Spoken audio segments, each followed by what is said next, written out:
Devin. There's no way Woody Johnson sat through all of those interviews without asking every candidate. I mean, when we're getting ready to go to the Super Bowl next week, if you haven't heard, this is a fairly important game in New Orleans, but we'll have certain questions that we want to make sure we ask of every person who comes by the set for an interview. The number one question that you ask of every candidate for anyone who interviewed for head coach or GM with the Jets is, what are your thoughts on Aaron Rodgers? What would you do if we gave you this job? And you got to have an answer. And now it may not be a truthful answer. It may be the answer that the candidate thinks the owner wants to hear, but there's no way that Woody Johnson is flying blind on what Darren Muji or Aaron Glenn think about Aaron Rodgers. And I think when you look at everything that was said yesterday, it points directly to they want to move on, but they're not going to take the bait to be the one that's blamed for it so he can paint himself as a victim and then go somewhere else and try to have some triumphant final chapter to his career. I think they want him to be the one to make the move. They want him to be the one who says no thank you. They don't want to be the ones to say to him, we don't want you anymore.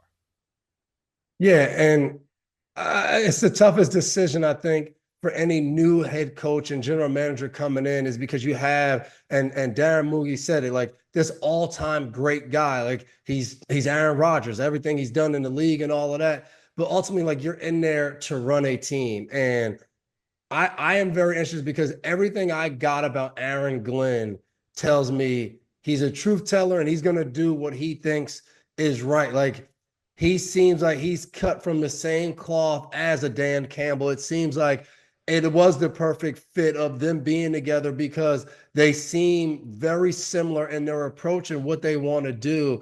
And I went to a Giants and Lions joint practice last year, and Aaron Glenn, like the jacket open, like the intensity like you see as he's kind of talking from the press conference, it was the same thing on the sideline. Like he was yelling and screaming every single play. Like he was yelling at somebody. So it's hard for me to imagine when it comes to Aaron Rodgers that like he won't be very straight and very upfront of like, hey, we need to know what you want to do at this time.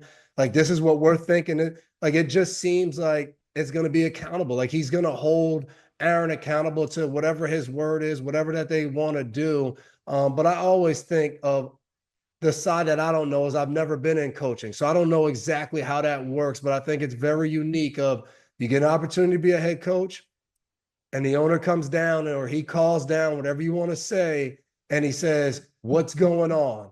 And now when this conversation now opens up of what's going on with Aaron, and there's some back and forth of you're going to have your conversation with Aaron Glenn, the head coach, and what he thinks is going on. But the unique thing about all of this is for most players, that's where it stops. When I had a conversation with Coach Belichick and then we talked, whatever our conversation went, the next conversation that Mr. Kraft heard only came from Bill Belichick. It was, I talked to Devin, blah, blah, blah, blah. This is what it is. This is what it, and the next conversation I had with Kraft was directly off of the conversation him and Bill had. It wasn't a call on Devin. Well, what do you think about this? The difference is with these quarterbacks is Woody Johnson, after his conversation with Aaron Glenn, is going to call Aaron Rodgers. And it's going to be, well, what do you think of the conversation? How do you feel? And that to me is what makes those decisions so tough.